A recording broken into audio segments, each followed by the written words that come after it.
All right. Here we are, episode 38 of the Octane Dads podcast. Sorry you guys missed that one, but one of these Yeah. days we're going to go live and then we won't be able to cut out all this stuff. So, all right, Chris, you ready to get started? Yeah, let's go. All right, cool. It's back to just the two of us rambling this week. I think last week having AJ on was amazing. He's a cool guy and done a whole lot. He's definitely going to come back, and then we're going to do some stuff with him as well. So excited to do some more with that because Yeah. he's definitely a true car guy, you know. And I think we got an upcoming episode about the levels of car guys and different types. I Yeah. know where I fall in that one, but Yeah. Well, I was actually kind of thinking I kind of like this format, maybe like every other week, try to do a guest. That way, it's not constant. I mean, I like guest episodes, but not everybody might. So I kind of like it. yeah, Trying to yeah, switch it back and forth. yeah, for sure. I think we need to do it more than we have, but Yeah, yeah, I yeah. definitely like the ones where it's just us two. So we'll keep that going, and if I anybody's wanna interested, hold your definitely hand. definitely let us know. I've got a few people lined up. Actually, I just got to reach out to them. I swear, man, you would think. Like Riverside makes it super easy to get people in, but at the same time, just coordinating schedules and stuff is always difficult. So Yeah, absolutely. I'm definitely excited to do more of that though. So I think tonight we're gonna just talk about some car updates, and right at the top here, I will mention. So I've got mine on tonight. So I posted on my TikTok the other night that we got some high octane dad shirts. We finally pulled the trigger and just got some out there to kind of trial it and see how it goes. I'm very happy with these. These are the Gildan cotton shirts with the screen printed logos, and then for those of you watching on video, it's got the big logo on the back, but this is kind of the basic one. I've got a couple of them with some phrases and things. I think the one that we've sold the most of, which was the first one I posted, says like 0 to 60 eventually. And Yeah. I think that's on the back. I actually got that on a tank top. So I put the tank tops on there as well because it's hot here in Georgia. Yeah. And, but got a lot of ideas. I think we're gonna post some more out there, and they're there if people want them. If not, great. But anybody that wants to support us and help us continue with keeping this thing going, it costs us a little bit to produce the show, and if we can just cover that, I think we're happy. Yeah, absolutely. That'd be I great. appreciate everybody that's ordered. I'll do a shout out to right here at the top. I think Mikey was the number one order, but he was also the first person I sent the link to. So thank you, Mikey. And then Sonny was shortly after, and then literally the day Brian saw the link, he ordered a shirt. So all three of those Yeah. guys are the OG three. But we'll Yeah, start I getting the don't think link we've out there. really put it out too public yet, just because we were doing some trial stuff. Yeah, I mean, to be honest, I put them out there to try out that print on demand service, and Mhm. because once you set the account up and get a couple of products posted, you can order samples and see how you like them, see if the print quality is what you want. And a bunch of people use fourth wall, so I mean, I was pretty sure it would be okay. But before I even had a chance to turn around, they were already ordering stuff, and I mean that's That's cool. a great problem to have. I appreciate it for sure, and like I said, I've been real happy. The only ones I haven't seen yet, the 0 to 60 ones that those guys got are the Bella Canvas brand shirts. And I've got a couple of those I think the Barbender guys local to us, I think that's the ones they used. And I really liked how soft that material was. So I'm, uh, I'm interested to check those out in person. I haven't ordered myself a sample of that one because, like I said, I did the tank top in it. But Right. going to get some more designs posted with that particular type of shirt. And then there's also some called like Next Level, and they're incredibly comfortable and soft, but they're a little more spendy for the material, so it jacks it brings the price of it up on the actual shirt. So I haven't done any of those yet, but Yeah, we just one day. figured at this point, just experiment with a few things, and we'll go from there. I just put or I'm working on a coffee cup design mostly because I want a coffee cup, I and need one. I think it'd be cool to have one with our logo on it. I've got one at work now that was one of the ones out of like the break room like cabinet with just like community stuff. And honestly, it's been on my desk for probably 3 or 4 months now, and I have not washed it. I just, sorry, put more coffee in it because I don't put Yeah. creamer or anything in my stuff. So I just go right over, dump it in, and go. All right. So let's do some controversy right here at the top. So is black coffee straight out of the coffee pot and into your mouth, or if you put some sweetener into black coffee, is it still black coffee? if you don't put creamer? I mean, technically, probably isn't. I mean, it is still black coffee, technically, but I mean, it's kind of like saying, all right, I'll take my coffee neat. With nothing in it. I'm gonna just next time I go to a restaurant, I'm like, I want my coffee neat. Bring What? that coffee neat. Really throw them for a loop. Order it over on the rocks. See what they say. Oh, Can I get my coffee on the rocks? Next time you go somewhere and you're going to order an iced coffee, I don't know if you do iced coffee. Be every like, now and then, yeah. I'd like my coffee on the rocks, please. Oh, Just see what they yes. say. I've never thought about doing that. Like, Literally, honestly, I haven't until this moment. yeah, I've just recently started kind of doing more iced coffee just because It's hot. it's hot. It's hot, and I don't know. It's just it's hot, and some days I just need some extra sugar to get me through too. So, do y'all have a chain of like little drive up coffee places called Seven Brew? Yes, I think we do, but I don't know exactly where it's at. I think it's a little bit north of me, but not like maybe like 30 minutes. I just never been. Yeah, we've got some 20 minutes away or something like that.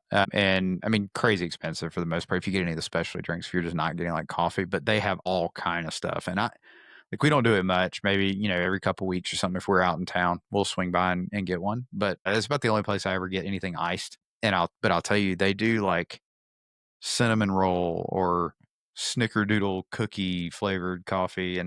But the only reason that I make it a point to go there is literally any of their flavors they have, you can get in sugar free. And so if you Wow. don't want a sugared one, like the cinnamon roll, the German chocolate coffee that they do, like all these different ones, they're all you can get a sugar free option. And so it makes it easy for me and Crystal to go and decide, hey, we want to get a coffee, but we don't want all the sugar. Like we can go there and get without having to do some crazy weird order. So yeah, they're 15 pretty good. pumps of this, 87 squirts of that on the rocks. He's doing 14. That's Show like, off. yeah, I mean, I'd have been done a long time ago. That's cardio. But no, to answer your question, I would say that for me, it's not black coffee, but in reality, it would be still black coffee, just a little bit sweet. Yeah, I think by most people's definition, black coffee is I poured it out of the pot, I drink it. Right. That's I take my man card if you want. Like that's like I can if it's really good coffee, but the cheap Folger stuff that we buy, no, I'm not drinking that without anything in it. I'll put. Well, I will say though, I never could do it. And several years ago, we went through and did like one of those whole life challenges and cut out everything. And I switched to black coffee. And some days I would put like a tablespoon of coconut oil in it. And, to really loosen things up, but just like for the little bit extra fat. But, and I like that. And then like every now and then I'd put some like raw honey in it. That's all right. But then I'm like, okay, let me just ease into black coffee, and then found I like really dark roast coffee, which typically doesn't have as much caffeine in it, but I like the flavor. I never thought about the caffeine content. I definitely like a lot of the Colombians and the other dark roasts more so than like the breakfast blends and all that stuff. Yeah, I think supposedly the lighter brew coffees have a higher caffeine content Well, I'm when gonna it's have to darker switch back roast. to the lighter ones then. Right. I don't know. I mean, maybe I'm just running my mouth. I don't know, but I I guess think it is. in my mind it would be the other way. You would think. Let me look it up. And I We'll got Google it. I got interested That's in what like a different lot of types state of coffee and agencies do. stuff. Crystal bought me at one point a like a French press, like to do it. And I will say, if you ever take the time to do like French press coffee or any of these other things, than just brewing it in the Mr. Coffee pot like we've got, or the Ninja or whatever ours is, there is a difference if you take time in the brewing method, and so it makes it a little bit better for sure. All right. So this is what old Google says. It says light roast coffee is generally considered stronger in terms of caffeine content, while dark roast coffee is considered stronger in terms of flavor intensity. While light roast may have a slight edge in caffeine per bean, this difference is often negatable. Dark roasts, on the other hand, are known for their bolder, more robust flavor due to the longer roasting process. Interesting. More you know. I mean, in your mind, right? You think stronger coffee is the darker, and you would think that's got more caffeine. I mean, it's probably minute, Like, right? yeah, like I said, I mean, I don't know the math, but it just says it's little, but it's also Google. So but everybody uses Google. Right. Yep. It's on the internet. It's got to be true, Exactly. So right? we could spend an entire episode talking about how I'm concerned about that people will, now when you Google, like it's got the AI suggested response at the very top, which is supposed to be like taking all the search results and giving you some good information. I've caught it wrong so many times on the types of things that I'm searching for, when I'm looking for something about the car or something that it's like I'm concerned about trusting it, but like my kids' generation are gonna like hit Chat GPT and Yeah, or maybe look at that at the top and never go down and actually click on any of the links or do the research. Like in their mind, the AI models are fed with so much data, it must be correct. And at some point, if enough people continue to repeat it, it will become, I mean, not fact, but fact, yeah. in public opinion. So I don't know, man. That's a scary topic, but I was thinking about that today. I was, how all those, we'll probably do one eventually. Like all those Yeti AI videos just become a thing lately. But then just watch it. There's a lot of new AI videos that are out and reels and stuff that are posted around. And I'm like, these look really, really fucking good. I mean, now you can definitely tell because usually things are a little bit too there's smooth, a little some bit too motion perfect. blur. Yeah. And like you get some, like, if it's like they have one person's face and then they might move and you see it kind of change a little bit, but you really got to watch for it. But look how That's far that's come in in a the last year's few, time. yeah. Even yeah, even a few months, yeah. I was gonna say even just a few months because there for the longest time, the biggest way to tell on if it's an AI picture or something is look at the hands and fingers. They could never get them right. But I was watching some of the stuff and I'm like, dude, they're getting good. I was like, But yeah. this is like Skynet level stuff. So like anytime I ask Siri or Google, I'm like, thank you. I'm just, I like, hey bud, what's up? Every now and then I'm like, hey Google, what's up? How you doing? And then Google will talk to me. It's great. So there was, a I need headline more a friends. while back that the guys that were doing, that run ChatGPT were saying that, like, because every time you send something to that thing, right, like, there's computations that go on in order for it to respond, and the sheer number of people, like, it's costing them millions of dollars for people just saying please and thank you instead of just sending the prompt and getting the answer. That's funny. But, I mean, yeah, like you said, you've got to, appease our, robot overlords for the future because it's coming. But, yeah, I mean, I'm not an AI, like, I'm not negative against it because at the end of the day, AI is a accelerator. It's an enabler. It definitely allows people to learn things a lot more quickly or maybe get access to things and learn something that they would have otherwise had to spend months and months getting started on. Oh yeah. So, Yeah, yeah, I and mean, it's helped me in a lot of ways, but then like I think about it, like, man, I don't know. This is just making things too easy in a way that it's making me uncomfortable. Just not uncomfortable, but like I notice other aspects of my life.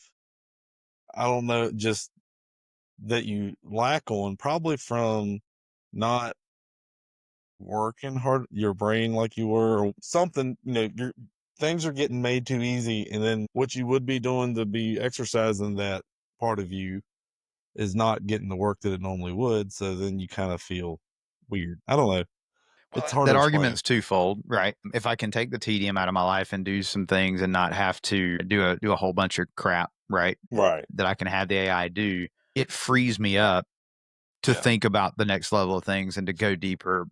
Yes. But But for the at the digital same world, I time, agree.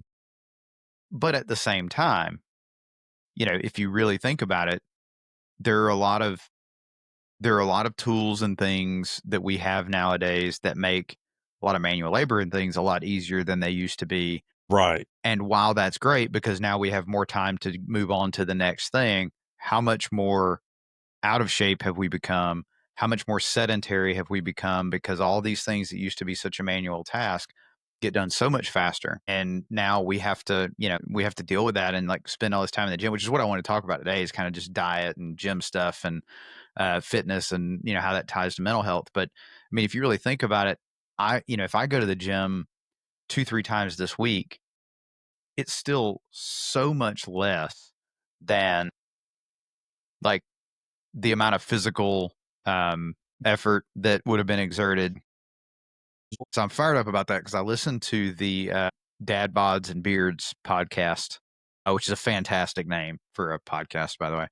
And I came across them through, I think it was a podcasters group, but one of the guys that started that one is actually the guy that makes some of the beard products that I bought. And the first, like, I think the first TikToks or anything that I ever seen, anything about beard oils and beard butters was Copper John's beard. And I ended up not buying their stuff right away. I went to, there was a company called Wayward Beard Company, and I bought some of their beard oils. I bought the butter, I bought shampoo and conditioner, and like loved their stuff. And then ultimately they ended up shutting down and they're not doing anything anymore. So uh, I switched over to, bought the Copper John stuff for a little while. So, Hell yeah. but yeah. So anyway, I was listening to their podcast and they had on a guy that he started a business doing like meal prep, right? So a lot of like pre-made meals. You can go in there and tell it what macros you want. You can do some custom meals, or you can do some that are kind of some predefined macros that they've came up with. And just listen to his story about, where he came from and, dealing with, addiction and other things, and how that's really helped him to be in a position where, okay, now I want to help people. And some of the success stories of people that have done it. Like, I don't think I'm there yet where I can justify the cost of buying a bunch of pre-made meals when I work from home and can meal prep a lot of stuff myself. But just to listen to those guys' journey and all of them, their podcast is called Dad Bods and Beards, but several of them have lost a good bit of weight. They're active. They're training for a half marathon or a marathon right now, which is, that's even beyond me. Like, I like to go pick up the heavy things and put them down, but the running is, it's not my thing. I was a runner in school, and I was a bigger runner than most of the guys that ran my races, but not like, I was like, had more muscle mass and all that. 'Cause, I was big into lifting weights, and it was just the weight of it, everything, and just probably the way I ran. I probably replacing shoes. Just killed my legs, my back. Which, I've had a back surgery now, so Mm. I can run a little bit now, but like my physical therapist and doctor was all like, yeah, you can run a little bit, but don't like run a lot or really hard. But sprints would probably be better than like short sprints Mhm. versus just long running, because you just get that constant pounding movement. But yeah, Well, I started doing that stair climber machine. right. And, when I first used to watch that thing, I'm like, the stairs are moving down so is it really, but dude, I got like 10 minutes, like heart rate's up, sweating like I don't know what. And so I've done, you can set it on like milestones and do like, so like I've climbed enough stairs that it was like the Eiffel Tower. And then I did one that was like the Empire State Building, and like 20, 22 minutes, something like that. And so it kind of gives you something to just measure yourself against yourself the last time you did it. And I like That that thing, sounds to be really honest. good. You got a lot closer, and then the sound got better. Really. Oh yeah, So, but yeah, like I love that stair climber machine. I mean, the treadmill's okay for walking. I'll do like incline walk and stuff, but just right. the It's just running. not the same. Well, and I'll tell you, so several years ago, one of the shirt designs I put on the website says, you told me you were talking about the safety third with the flip flops. Yeah. So I made one with Crocs because like it's If I'm mowing, several, I'm wearing Crocs. Anything else is flip flops. well, many, many years ago, me and Sonny were, he was going to put up a new, screen door at his house, but it didn't have, like, at the end of his porch, it didn't even have like a frame for it. So we had to put some 4x4 posts in to kind of build it out and then, put 2x4s and all that. And, while we were there, we were actually at a birthday party. I'm in there in shorts and Crocs, but I was like, let's ride over to your house and do the screen door. What are we waiting for? So we rode over there and, we were doing it and I went to pull the 4x4 post out. And when it came out, like I pile drived my big toe with the 4x4 post, just as hard as you can imagine, and landed right on top of it. And like it looked bruised, but it didn't really bother me much. And then like 3 days later, it like swelled up and was hurting. And I was like, man, this is not great. I probably broken it, but I took some ibuprofen and it kind of went away. And then like a year later, it happened again where it swelled up and was hurting. And I thought, this is really odd. I haven't done anything to injure it that I know of. And then I realized It was the other foot. Ah, And it's happened probably 5 or 6 times now where yeah. that joint where the big toe meets the foot, so it'd be the equivalent like this knuckle, right, will just swell up and it hurt, and, like, I can't put any weight on it. It hurts. And, so I thought it was gout. Like, "Thanks, dad." And, and had it checked. It wasn't gout, and it went away, so moved on, and then it happened again. I went and had it x-rayed. They still were like, "Nothing's broken." So the other day, I was doing pull-ups at the gym, and I kinda just let go and just landed instead of, like, making sure I kinda landed like I ought to, and I think maybe that's what did it. It's either that or when I was doing the calf press machine with some pretty heavy weight, like the seated one, because you're right on the ball of your foot there. Mhm. But it happened again, and I started looking into it some more, and I've pretty well narrowed it down to, there's something it's sesamoiditis, which is there are these small sesamoid bones that are in that joint, Mhm. and there's, tendons that go through there. Right. Well, apparently they can, like, get inflamed and kinda kick out of place or something, and Right. it really annoys that tendon, and it'll cause Yeah. it to swell up and hurt. Wow.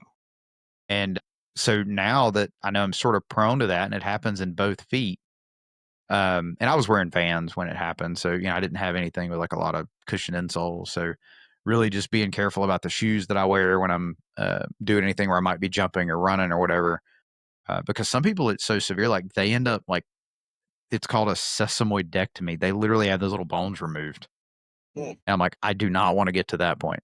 No.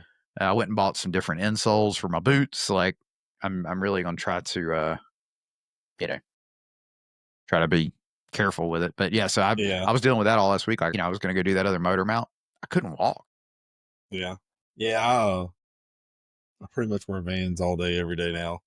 I've got like the newest pair that I bought. I bought like in February, but when I went to Chicago, and they are like the skate slip-ons. So they got like the leather on the toe of them, and Oh, I hadn't seen those. it's like pop cush or something. So it's got like a foam insole in it, and so it's more than just like the basically on rubber or whatever.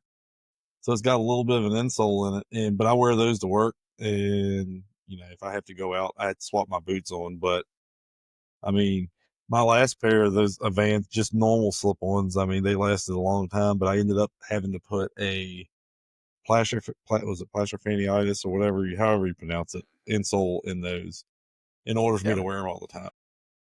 Yeah, I've got, Plantar fasciitis.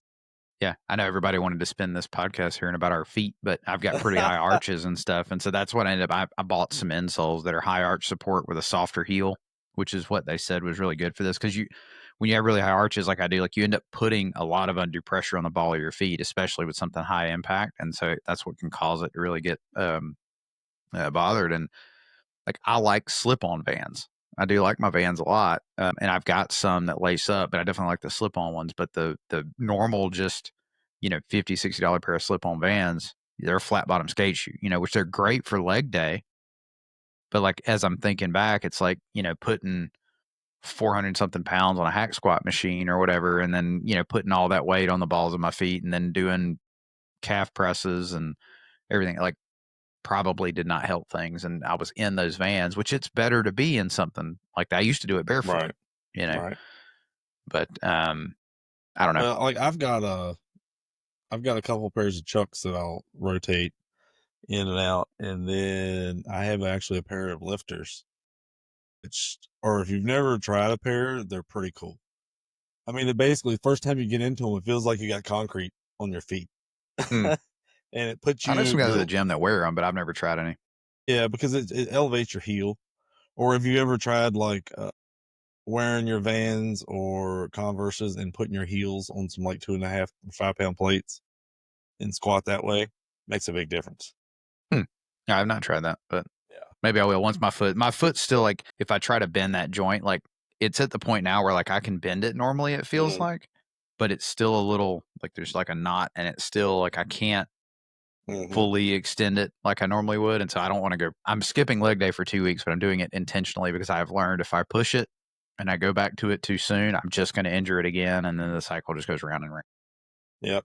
Well, speaking of big toe, so I'm pretty sure I broke my big toe one time when I was like, I don't know, 14, maybe 13. Maybe I might have been a little bit younger than that. My sister, I was downstairs when we lived with my parents. I was downstairs and I was playing like PlayStation 2 or whatever, probably Gran Turismo. And I'm down there playing and the phone rings and I answer it and it's a friend of mine on the phone. I'm in like not really a recliner, but it's like an old chair, kind of can swivel, rock a little bit, but the leg didn't come out. Just like an old like 70s looking chair. And I'm sitting in there and my sister come down and was like, who's on the phone? She's 6 years younger than me. And I'm like, don't worry about it. It's none of your business. Being a smart ass. Well, she went and pushed on the back of the chair. Well, I flipped over. The whole chair flipped backwards and I flipped over and she took off running up the steps. So I went to go chase after her and went to go run up the steps and I missed a step and kicked it. It hurt and it was my right big toe. And my parents were like, oh, it's just jammed. And then it turned black and blue and I couldn't put any weight on it for like 2 or 3 weeks and like I couldn't bend it. And then it finally, I started getting better, I guess. And, like now it'll hurt every now and then just for no reason. It just like ache. It feels like I need to like I'll like grab my nail and like roll my toe down forward, like to pop the joint in it. And that's what it feels like I need to do. And it just feels, it hurts. And That's how then you I know think a thunderstorm's coming. yeah. And I think it might have been the year before that or a year or two after that. I was at the pool at our YMCA for like a birthday party and I went to go into the locker room to go pee and the doors from the locker room opened out towards the pool. And I was walking in there barefoot, just got out of the pool, and this guy came out of the locker room, and the door was just high enough where I went right on the top of my foot and peeled that big toenail back. And I didn't know how bad it was at first. And I was like, oh, the guy's like, you all right? I said, yeah, I'm cool, dude. I went in there, went to use the bathroom. I'm like, oh my God. And I went in the stall and, you hear that? I saw you look around, but I didn't hear anything. My air compressor kicked on. Oh. But I went in there, used the bathroom. I was looking at my foot and I thought like, the end of your nail, if you bump it on something and it kind of folds up. And I figured that's what happened. And I looked at it and I went and like touched my toenail and like the whole thing like wiggled up and down. And I was like, oh, and it hurt so bad. And I could see the blood start coming up from underneath the nail. And so then the rest of that party was everybody worried about my foot. And, we ended up going there having pizza. Like I said, it was at the Y. My mom worked there too. And so they had to get like the first aid stuff out and was trying to wrap it up. And so I remember like the next week, I was like taking like baths to soak my foot and I pulled my whole toenail off Mm, and it yeah. was pretty bad. Then, like I said, all that happened on that same foot, that same toe, and it grew back the next year and it grew back super ingrown. And the whole That can be painful inside, for sure. yeah, the whole inside of my toe was all swollen and red and pussy. And we went to the doctor a couple times and they're like, all right, my dad's like, oh, they're gonna cut your nail off. And he's like, when I was in school, I don't know if if you had them when you were like in like kindergarten, not kindergarten, like in elementary school. We had a couple of old pegboards on the wall that you could put pegs in and climb. And I think they That kind was of got rid bad. of. If we did, I didn't go anywhere near him. Well, Dad said he was climbing one time and ended up kicking the wall and it jammed his toenail back up into his toe. And he was like, yeah, I had to go to the doctor. And they like basically took some sort of pliers and like pulled the nail off. And so he's telling me, he's like, oh, they're going to pull the nail off. And I'm like, hell no. So I'm like, the night before, I'm in there with like this old ass pocket knife digging in my toenail myself. And I pulled out the chunk that had ingrown up inside my toe. And then I cleaned all the infection out. But the next day, and I'm like, show the doctor, look, I cut out the bad part. And then it was fine ever since. He was like, well, if it gets worse, we'll have to cut the nail off. And I'm like, it ain't getting worse. You'll never know. Yeah. But I will say, me being an adult, that toenail is brittle and thick compared to the other ones. Not super bad, but I could tell a difference in the composition. Well, if anybody's interested in the High Octane Dads Feet Finder account, we can. We don't have one, but if you'd like to see a picture of Chris's thick, brittle toe, we can make it happen Yeah. for a small fee. Yeah. Wearing my ocean flops You should Yeah. see, man. I got a hell of a flip flop tan line. Nice. I have spent a lot of time this year. You were talking about, the stair climber and all that. I need to get back into the gym. It's just life. But I've been going to doing a lot more hiking and going to like state parks. I've been to Mhm. a few different ones this summer in Virginia that I've never been to. And I've done a lot of hiking and some trail walking and nothing real intense, but it's been hot. So I'm Yep. out there, might walk a few miles, but been outside and like where it's like today we were out at work and I think it was like 115 heat index where we were at because we had the little monitor, whatever. So yeah, Yeah. I mean, I think sweating and it's, moving a lot more. the important thing is finding some way to stay active. Mobile. Yeah. Oh yeah. You You know, we sit, you lose it. has this pickleball thing like blown up where you guys are at? I've heard of pickleball. I have no clue what it is.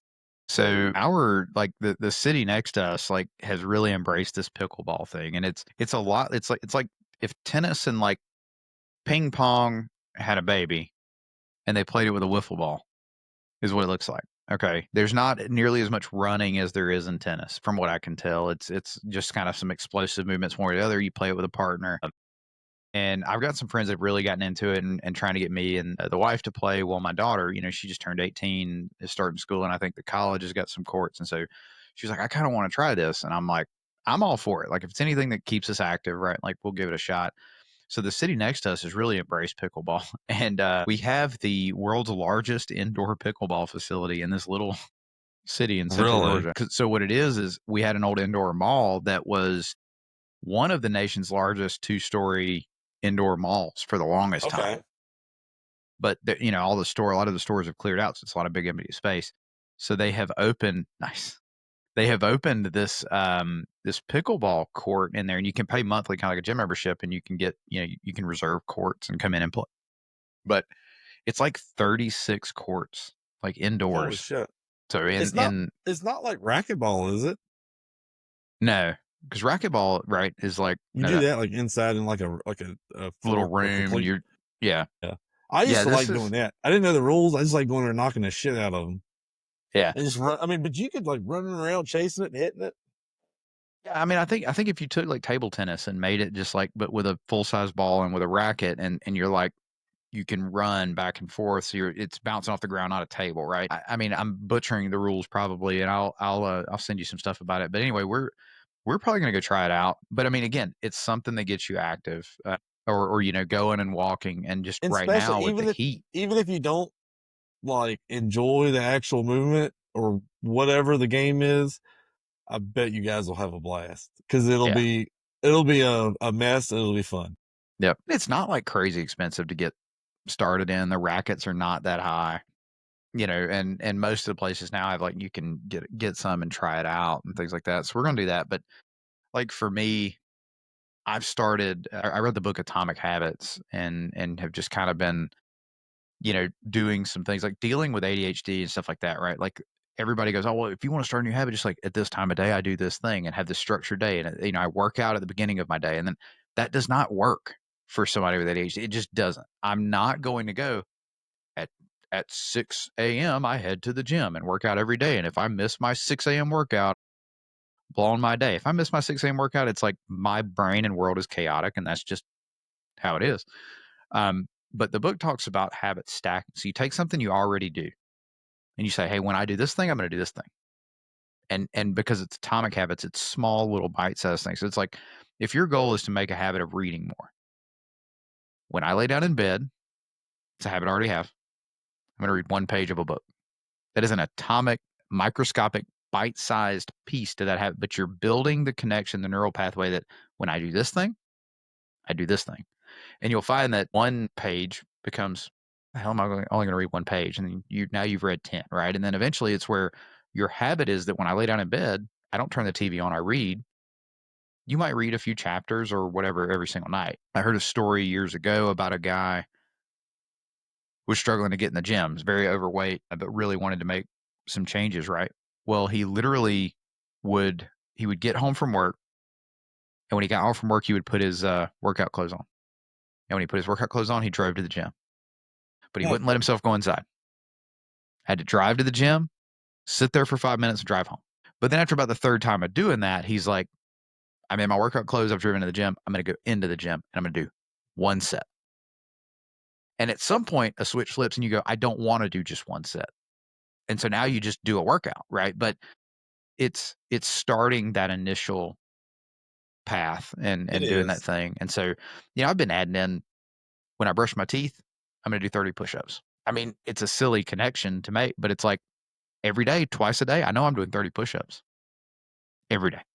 And I've been doing it for 2 weeks now, and, like, just, little things like that, it's been good, and so I think, just making some of those connections, finding ways to be active, because like we talked about earlier, if you spend even 2 hours a day, 5 days a week in the gym, you're still so much less active than the generation before us would have been by 6 Yeah. PM at the end of the day.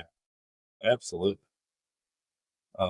Yeah, I mean, the last, couple months, I mean, especially with this job, I mean, there's days that, I'm very sedentary, but then like there's days where I'm out on my feet all day long. And usually then the next day will be a hanging out, sitting around day. But usually what I try to do is about every hour, if I have a day where I'm not going out in the field and I'm in the office all day long, I'll try to get up like every hour or two and just get up and I'll go walk maybe a mile down around behind the 'cause we have a we have a government center, like a whole complex that's right behind my office. So I'll go out there and walk like every hour or two, sometimes like half a mile or a mile, just make a couple laps around the parking lot, you know, take a phone call, listen to some music. I try to go outside and sit in the sun, and not sit in the sun, but sit outside and eat my lunch versus sitting inside underneath the lights all the time. Be outside getting some vitamin D makes a Yeah, big difference. that's a great point too, like, you're not just staying active, right? But, like, Crystal, she hates getting on the treadmill, even just to do the incline walk or walking or whatever, like, because I think everybody hates getting on the treadmill. If you don't, you probably also say you like IPAs or some shit, and we all know that's Yeah. a lie. So, but her thing was she really liked some of these, like, true crime podcasts where they go, they talk about, different mysteries that have happened or whatever and crimes that were committed, and I'm pretty sure she's plotting how to get my life insurance. But at the end of the day, she basically was like, "I listen to my podcast while I'm on the treadmill." So if she wanted to hear the next episode, and it was 20-minute episode, she'd go walk on the treadmill and play that Yep. episode and listen to it, and, I've gotten to where some days I lift weights and I've got an audiobook or a podcast in my ear, but usually I like somebody screaming at me when I'm doing that. But if I'm cutting grass or, if I'm on the stair climber or any of that kind of stuff, yeah, I've either got an audiobook or a podcast going. And that's kind of like my thing is like, I want to go listen to that thing. So I'm going to go do something productive while that's happening. To an Yep. extreme, that book, I think he was talking about this guy had set up this thing with like his Peloton or something where like his router and Netflix only worked if he was pedaling on his Peloton bike or Hey, something that's like pretty that. cool though. Like that's extreme, but I It mean, it is. works. I mean, it's just kind of like, giving a hamster a treat and let them run on the wheel and then they'll go eat. So you have to Hmm. sit there and run on your wheel if you want to get your treat. No, I mean, that's kind of how I am. I mean, I work much better, especially if there's days where I'm inside all day long, just typing at a computer, is if I have an earbud in, and I usually put like one earbud in, and it makes it good too. If I get a call, it's easier to answer. But then I'll usually either have like a podcast or some music. It just depends on my mood. Some days I'll have music. If I'm the only one there in my office that day, I'll have a little Bluetooth speaker and I'll just do like YouTube music off my web browser on the computer and just play it that way through my speaker. But most of the time I just plop an earbud in. I'll listen to music or I like listening to the Mind Pump guys podcast, and Yeah, you or sent me I'll theirs the other listen. day. I've heard like their clips and their reels and stuff. I've not Mhm. went and listened to like a full episode because theirs are a good bit longer, and I don't yeah, I usually like to listen when I can listen to the whole thing in its entirety. Right. Well, and see, that's when I'm working and doing stuff, I actually do really well just listening to like podcasts. And, because I'll be listening, doing my thing, and every now and then I'll pick up something. But I think the issue I have with listening to music is sometimes I'll get too much into whatever on the beat, whatever, and I can't focus on what I was trying to do. Or like a song will remind me of something else, and then here I am just kind of trailing off. Yeah. But I really like the podcasts. I mean, because sometimes I'll find something that I really enjoy, learn something about. I like listening to a lot of some of the crime stuff, a lot of like the conspiracy theories, stuff about aliens.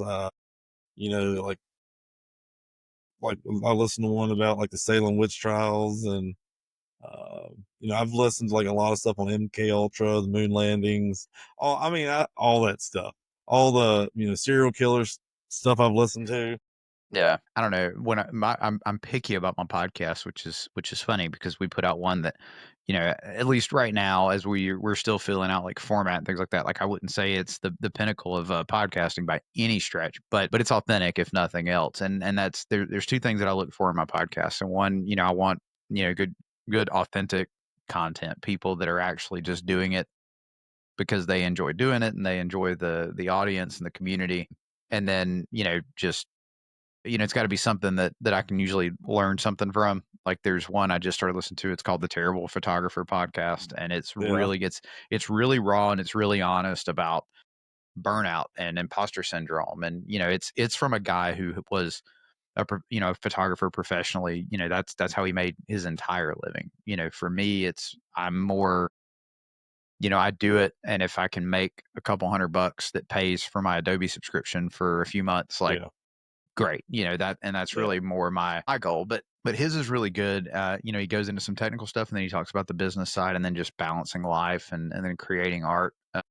And then you've got, like the Untitled Car Project guys, like those guys have got great chemistry and, really good. The Drag Driver Pete podcast was good. I've listened to theirs ever since, we went on their show, even though like I'm not actively participating in Drag and Drive, like their excitement for it alone definitely pushes forward. And then stuff like AJ's podcast with the Ferrari history, like I get to learn something about Hmm. an iconic brand that, I never really like I know of Ferrari, but not the full history. And even have toyed around with like I think it would be cool to do something in a similar format on like the third gens and stuff. I think there was a guy in Mullet Hmm. Militia that like wrote a book or something. But I haven't heard anything like in audio format that is like walking through the history from 82 to 92 on Hmm. the different third gens and the different builds and combinations you could get and things like that. So There I think was that'd some be weird fun to do. stuff. Yeah, Yeah, there was for some sure. weird stuff. Like I had an 82 for a little while, and then like my friend Kevin had an 83 with a crossfire. My good friend David, the one that lets me use his lift, he had an Shout out to David. 84. Yeah, he had, I think it was an 84 Trans Am. And at the time we didn't really know as much. I didn't either as much about it as I'd learned several years after this car was no more. But it was an original L69, the high output carb 305, Mm, and with a 5-speed and factory 373s. yeah. Yeah, it's And not it a was combo you're gonna just mm, pick up off marketplace any day. it had the factory dual snorkel air cleaner on it, and I think it had gray interior, black exterior. I think it was T-tops. Yeah, it was T-tops. And it had the I think it was the Gibson catback on it, which is stupid hard to find these days.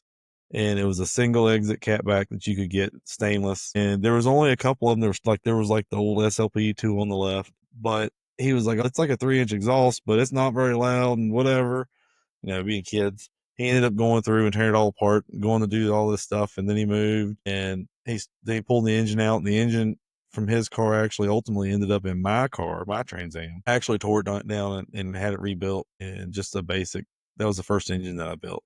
But I think he ended up, there were some issues wherever they were, and the car got destroyed basically.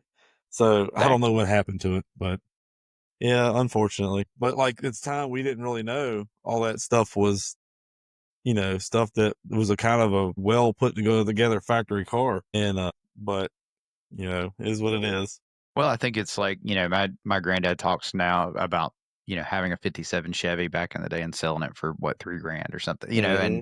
and like for us, even though the 80s cars were, what, not quite 20 years old when we started driving, but close to it. You look at them and it's like, it's not old enough. It's not a classic. Cause in our mind, a classic is a 60s and 70s or even 50s Mm-hmm. hot rod. And so it's like, these parts aren't ever going to be worth anything. But then the They people in are. the 60s and 70s were thinking that of the cars of the 50s, that like, it's only a 10-year-old car. It's not going to, not going to be worth something in a long time. And so we don't preserve that stuff. And the scarcity, right, drives the Yeah. value if it ever becomes a car that's desirable.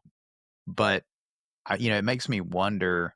We joke about the Corvette owners and stuff at the shows who are like, this is a one of one because it was the only one made on a Tuesday. While the guy had a yellow Right. shirt on with he just had a bender the day before, and it was the only car he put together that day, or something. Whatever Yeah. their reasoning is that, but at the same time, like, is there such a mass production now that the cars that, while they may be cool, but they're late model cars now, will we look back in 20 years and be like, damn, I wish I'd have held on to that all original, whatever, 2014 Camaro, right? Like, Yeah. is that ever going to be a thing? Or are they so, have so much technology in them and all this stuff that's going to be hard to diagnose, repair way down the road when support falls off for them, that they're just not going to ever really be a classic, right?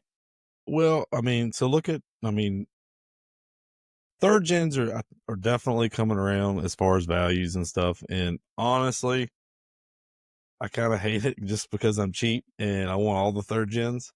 But I mean, it's cool to see, okay, they're being appreciated more, but they're still not at the level that I think like a fourth gen US6 or like a SS Camaro even is. I mean, it's just, the platform was refined a little bit. I don't know. I prefer the third gen looks or LS1 WS6, Yeah, I was which about to say, yeah, it's hard to beat the 9802 yeah. WS6 with the ram air hood and everything. Like, Kevin likes to joke it's a Sunfire, but I don't know, man. Those Hmm. cars were, I loved them, and I mean, it was probably just a product of the age that I was at when they were new, Yeah. and just um I can still just picture a bright red one that used to run around town with that big hood on it. And I was like, I want Hmm. one. And then I used to go. There was a outlet mall that had a Mexican restaurant at it and just a bunch of little strip mall stores. And they used to once a month do a cruise in there. And the Southeastern Georgia F Body Association, all those guys used to meet there at that show. And I was this 17-year-old kid with a third gen that would roll up, and it looked a lot like it does now. And there was some guys with fourth gens, a lot of second gens, third gens, a whole group of them there. And we would go eat Mexican food on that Friday night or whatever after work, and hang out. And it was, I'm hanging out with all the older guys and just thought it was the coolest thing in the world. And a few of them had some fourth gens. Man, I used to just drool over those cars and think, Hmm. I'm gonna have one of those one day, and yeah, I think I've said this before that, like, when I was in college, it was like, oh man, they're like $4,000 or $5,000. I can't afford that right now. I'm in college, whatever. I can't buy that. And then you get older and finally get a job and have a little bit of money. Like, all right, I'm going to try to And find a they go fourth in up. another 3 times that price. Yeah. I can't catch up. Now, I mean, I will say there is some, the market does go up and down, especially since COVID was kind of wild, but the ones that are going to still pull money are a WS6 or an SS, especially the stick shift cars. And you do not see them like you used to. I mean, it's either they don't exist. So many got parted out, turned into race cars, wrecked, or just people are hiding them. So, I mean, there was a guy the other day I saw. I happened to be in the Suburban though, but he had a black WS6. He got off the interstate here in Verona and he got behind me at the light and he had T-tops out and he had torque thrust twos on it. I'm like, man, that is so like 2002 right there. And like, but he had the only thing, and I looked in the rearview mirror, and then he kind of went cruising by me just through town. He had like a little mini Sun Pro tack mounted there on like the windshield. I'm like, oh my God, dude. But otherwise, the car sounded stock, looked stock. other than the wheels. And I don't know, maybe his tack wasn't working, but he had a little tack. Just to me, was way out of place. But is what it is. It was still cool to see because it was like a driver. It wasn't stupid clean, but it wasn't beat either. It was, right there in the middle. You tell the guy drives it a lot, but it was clean for what it was. Like that's what I would be. I'd be wanting to go out and ride around, drive it all the time. Yeah. No, I mean, and what's funny, you mentioned that, like, just like that peak 2000s, like, there's sort of a comeback, I think, of like even some imports and stuff that I've been seeing around that, like, they're going back and going, doing that styling and stuff from back what I remember was part of the car scene, when I was start working at Circuit City, right? And what was cool then, and like, I'm not mad at it. And I mean, it's a big nostalgia thing, for me, for sure. But yeah, like, I just think that, yeah, I wouldn't mind having one that was, relatively original survivor car kind of thing that was just taken care of and just to cruise around Well, on the week. I sent you those pictures of that yellow RSX or yellow, RSX that I saw the other day, didn't I? It's kind of like a mustard yellow. I don't remember where I sent them, but I was going out of town last weekend, and all of a sudden I was like, "Holy shit, that thing is clean!" And I come rolling up closer to it, and I'm like, "Holy shit, that thing is clean!" And like I said, I don't know if it was a Type R or not, but it was really clean. You just looked like it was tastefully modded. Looked like the paint job was pretty fresh. But I liked it. I got excited because you don't see those anymore either. Like you Yeah. said, I know you had one. Yeah. Yeah. And to this day, I miss that car, right?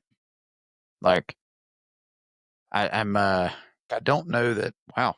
I'm not choked up over the RSX. I don't know what was going on there, where I just couldn't talk, but yeah, I don't know that I would want to just, you know, have one stock like it was, or mine was lower and had exhaust, but like if I had one, I'd want to have something kind of crazy. But you know, there's a guy with one of the uh, Subaru, like it's like a A86, or whatever, the BRZ locally, that he LS swapped one. He had another one that he used, he had gotten some parts from and stuff, and then put a new motor in it, got it running, and he's selling it, and manual 5-speed car. Like, I wouldn't hate having one just to beat around in. I mean, Oh it doesn't yeah, beat a V8, in but the I mean, rear they're wheel still fun to drive. drive. Yeah. Oh yeah. I don't know. I mean, I've thought a lot more about which I do not need any more vehicles, and I still would not mind to have because Caprice was supposed to be that, and now it is what it is. But even though I drive it all the time, but it's it gets 12 to 15 miles a gallon around here, and I drive it every day. But I still wouldn't mind having like a little beat around car, and I wouldn't mind finding like an RSX or even like a Civic Si, one of the 4-door ones, even like a Golf from that generation. Honestly, the Honda stuff I'd probably rather stick with just because they're a little bit more reliable and you can find parts for them easier. Yeah, I mean, and that's another thing to think about is, you get some of these cars, it's like, am I going to be able to find parts for this thing 5-6 years from now? Or am I going to be Right. scrounging to, was it a limited run or short run of a particular model year or something like that? And that's always Right. something to think about for sure. But for me, I can't just have basic throwaway cars. I don't know what it is. Even if it's a car that I'm like, okay, this is what this is going to be for, and then it doesn't turn into that. I have a problem. Well, I mean, I like, with my truck, I go back and forth between I sell it, use the money to finish the other projects, right? Because Right. they're going to be cooler cars. Right. Um, and you know, at the same time, it's like, should I lower it? And I put subs in it, and did a couple things, added trailer brakes to it, and things like that, and like just lower it and put some bigger wheels on it, keep driving it. Play with the tune on it a little bit. It's it's been a good truck, and that's another option for sure. Or leave it like it is because it's my daily, and it's the tow pig, and give it every chance that it can have to be, have as much longevity as it can. So, Right. but then again, it's like, well, they say life's too short to drive boring cars, right? Well, and speaking of that week, I went and put new brake pads on the Caprice, and then I put the stock Steelies back on because the Camaro wheels, the insides of them were shredded. So I am going to have to get my alignment checked. But I went out and was seating in the brakes, and then I broke the car. So I broke the trans mount. At first, I didn't know what it was. The car started violently shaking. Felt like I was driving on a rumble strip, and like anything above like 40 and any type of throttle input. So I had to limp it home. I took it back to David's like a couple days later and put it on the lift and found out the right away that one of the drive shaft to diff bolts sheared off and the other two were bent and loose. So I was like, well, shit. And Yeah, that then was I got pretty to look. wild. Yeah, I kept looking more, and the trans mount was destroyed. Like one side completely ripped off, the other side was about to rip off, and nobody had one local. So I ended up going and just getting new bolts and Loctited them bitches on, and just blew Loctite there. But I Loctited them on, and I bought two those pull type ratchet straps from Harbor Freight, and I ratchet strapped the transmission down, and I probably put like 400 or 500 miles on the car over the weekend with that on it. So it worked out. Plus, I changed my oil the other day, and I went to the VR1 racing. Yeah. Yeah, I just wanted to go a little bit thicker oil, and after having all that debacle with the rockers and all, and I had a couple of rockers that were starting to come apart. I'm like, maybe I'll run a little bit better oil and see if it makes a difference, or maybe it's just, we'll see. But I mean, this engine has got some time on it, and so I figured start running a little bit better oil in it. Try to keep it alive as long as I can. But then today I drove it and filled up with gas, and I was driving to work, and it come up and said service charging system. So that's cool. Where it got a brand new alternator 3 years ago when I got the Only 3 years and ago. Although they do usually last. But yeah, I mean this for like a $400 alternator. Yeah. So and because nobody local can get the parts to rebuild it. So did you there's buy some new? what yeah, it's an AC Delco. But I don't know, it just I checked it today in the parking lot at work, starting running it, and the most I'm seeing is like 11.9 volts Mm. running. But So like it's it's not like weird. voltage all over the place. It's just it's not going above 11.9. The lowest I would see it goes like 11.4. But then like so you have to put my car in like engineering mode. You gotta hold the one of the little knobs on the wheel when you start the car to be able to watch live voltage. It's kind of stupid. Like honestly, it was tracking. I watched it the whole way home there too. And like if I had the air on and the radio on and driving, it was like 11.2, 11.4. Turn the air off, had the windows down, it was like it'd be up to like 11.7 to 11.9, but it would stay there. And it's like I think what's happening is it's probably the alternator's been overspun and it's killing it. I know I can't remember his name. One of the guys in Malt Militia's got the really badass white turbo sport coupe Camaro. The inlet to the turbo I think used to be inside of the fender. But I think his car's like white with black on the bottom. And I know he did a bunch of dragon drives. And I know one year I think I know who you're talking about, but I don't want to say the name and be wrong. But yeah, I can't think of it. I used to give him a hard time about like all of his passes look like he's doing his pass while holding an ice cream cone because it's just so smooth.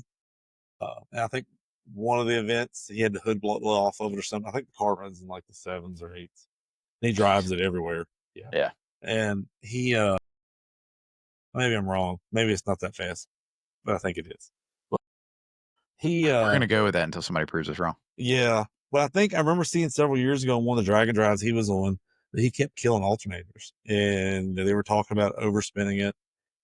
Which the Caprice, I mean, I think my limiter is like 7 or 7,200, and so I mean, and it shifts like 68, 7 ish. So I mean, it's definitely spinning. So I don't know. We'll see. I'm gonna mess with it some more in the next couple days, but I checked it with it, voltage with it, running with a multimeter and driving it around, and I'm like, God damn it! I just put it back together. Now it's because my new mount came in Monday, and I went Tuesday of this week and put the new mount in, and then like I said today, this happens. It's always something, man. Yeah, We finally, I think we got mom's car right after doing a couple of camshaft position sensors and stuff, and it seems to be seems to be doing okay. And then she called me yesterday. She picked up a nail in her tire, and it's just like because she Yeah. can't catch a break, and we've had various different things going on. And then my daughter, she's on day 2 of her first real job where she's out working, so we've been supporting her through that, and getting used to.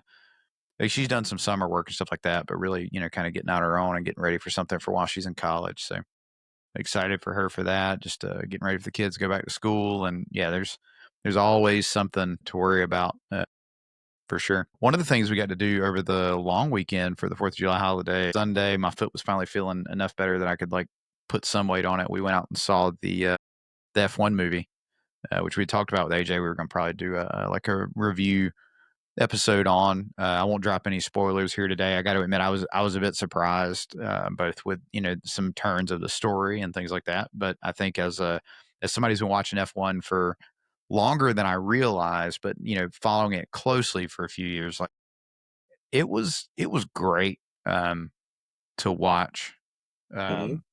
for sure. Yeah, I went this weekend on Sunday and saw it myself. Yeah, I really enjoyed it. It had a really good picture quality, and like I loved like the action scenes were done really well. The race scenes. I mean, I didn't mind the storyline, and the characters and all. They did a decent job. Yeah, Crystal went with me, and I mean, she watches F1 in the sense that it's on while she scrolls her phone on Sunday mornings when I wake up Yeah. and I sip my coffee and turn the race on. And so she doesn't follow it a whole lot. She knows a few of the people that I mention regularly, but she went and saw it, and even like not being into F1, just following the story and kind of the turns that it took and things like that, I think she even enjoyed it. So definitely a good one. I'm glad to see that it's getting some of the praise that it's getting and doing well Mhm. in the box offices. Now, when we went, I think we went to like a 1:45 in the afternoon show on Sunday because we were going to go out to eat afterwards, and it's like 2 hours and 35 minutes. It's not a short movie. No, Um, and there were maybe 10 people in the theater that day, but I really. mean, from what I've seen in the box office numbers, it's done really well. Yeah. Granted, too, you know, Central Georgia is not a target area for a lot of, where you would expect to find a large conglomeration of F1 fans. So, it's a lot more NASCAR folks down here, which I love too. But, Mhm. um, it's been great to follow it. Interesting news. I think we posted last Saturday, so I don't know technically if this one will go out in a few days. Uh, Maybe it will. Maybe we'll try to, if we can get back into a normal, routine and get some stuff banked up. Maybe we go back to weekly. But I'm going to mention this anyway because it's F1 news for today and it's pretty wild. Christian Horner, who is the team principal for Red Bull Racing, which is the team that I followed most closely with Max Verstappen, who was not last year's champion, but he's a multiple time world champion in F1. He's a fantastic driver, but Christian Horner is the kind of the team lead and principal, and he was let go today. So Wow. after 20 years with Red Bull, he is no longer there. So I don't know what that means. There's been rumors about Max potentially moving to another team. So lots of stuff going on. And then in NASCAR, Daniel Suarez, one of the drivers for Trackhouse Racing, which is a team that I like a lot with Ross Chastain and Shane Van Gisbergen, has announced that he will not be back with Trackhouse next year either, which is kind of sudden, I guess. So I'm not really sure. There's shakeups within several of the teams that I follow pretty closely. Pretty pretty exciting stuff if you get into not just watching them go roundy round. There's Right. lots of things going on. Yeah. And last week was the street race in Chicago. So they've added a road course and it's in the streets of Chicago, similar to how to shut Yeah. down the streets of Monaco for F1. So Yeah, that's pretty cool. if Steve dealt with a bunch of really crappy traffic last Saturday and Sunday, it was probably because they were racing in the streets. Yeah. So it'd be pretty cool. This guy Yeah, I know. posted a TikTok. He was in his he's looking at his TV and he's watching the race cars. Watching NASCAR on TV, and then he just turns and points it out the window, and the car starts shooting by his apartment. That's That's awesome. pretty awesome. That is pretty awesome. Yeah, that would be pretty cool to witness. I would like that. You get a free ticket to the NASCAR race every Yeah, time it now comes. I'm not sure that everybody would love it, but I would love it. It would be Yeah, great. that'd be fantastic for sure. Well, have I ever told you? So the town I lived in right after college. Well, I guess I was still in college at the time. Um, the city of Byron, Georgia, actually has a NASCAR track, like one of the original OG NASCAR tracks. And maybe me and AJ mentioned it last week, or I don't know who. Anyway, that track got shut down because they were manufacturing moonshine underneath the track. And so now it's surrounded by a big residential area, right? So they'll never but they do some car shows and stuff there every now and then. And so I think that, you drive around the track and stuff. There's a few, there've been some like music artists that have like recorded some music videos there and things like that. But it would be cool to see the track get revitalized. Like I said, there's so many houses around it now. It would never happen. But as a venue for like some classic car stuff, maybe nostalgia stuff, I think it would be pretty cool. Yeah. And I used to live right around the corner from it, and at the time didn't know that it was even there. Yeah, my local drag strip actually closed down finally for not I wouldn't say finally, but they closed down for good. I've been hearing they've been closing for years, but from what I understand was the county, I don't know all the details, so don't, but from what I understood was the county would not renew their business license, and then which forced them to not reopen. Yeah. And so I wonder how you adapt, man, because like I seen a thing, I think Cooper posted it about like in Iowa or somewhere they passed a bill that like if there's a racetrack there and then you develop and build and buy houses around the racetrack, that like you can't in the future come and like demand that it be closed, right? Like the state's not gonna be able to shut it down. It doesn't stop, it doesn't stop progress, and it doesn't stop people from complaining about it or maybe trying to find ways to draw crowds away, but like I wonder how racetracks adapt and like adapt their business models, right? To like in my town, I still live in a dry county. Like there are no liquor stores in my county at all. And so like restaurants here can serve liquor because a certain percentage of their food sales are over, or a certain percentage of their revenue is from food, primarily food. They can just also sell liquor because they have a bar in there. But you can't like buy a bottle of liquor. Like how do racetracks adjust their business model? And so their primary focus is maybe more, maybe you put a speed shop on there and the track is for testing purposes. Like how do they adjust? I mean, and obviously the noise is still going to be a thing. But maybe you run more during the day and not running into 9-10 p.m. at night, which is when people are going to get more cranky about it. I mean, they might be mad about hearing race cars from noon to 7 or 10 a.m. to 7, but they're going to be far more cranky if it's 10:30, 11 o'clock and they're trying to go to sleep and it's still going on. So I don't know, like I don't know how they adjust and not have to shut down all these tracks, but and I'm not smart enough to figure it out. Being Karens about it and just get over it. That I do agree with. Yeah. But cool, man. Well, I think we're a little over an hour, and it's probably time for us to wrap it up. I know I don't have kids to tuck in because it's summer. They tuck us in, and then they go do whatever it is that they do. So, but I know we've got to be up early for work tomorrow. So, yeah. All right. Any last minute words of wisdom for all the folks out there on the interwebs? Keep the shiny side up. Don't pee on Superman's boots. Yeah. All right. Well, I guess we'll end it there, and hope to see you guys in the next one. We'll see you later. Have a good evening, folks. See ya.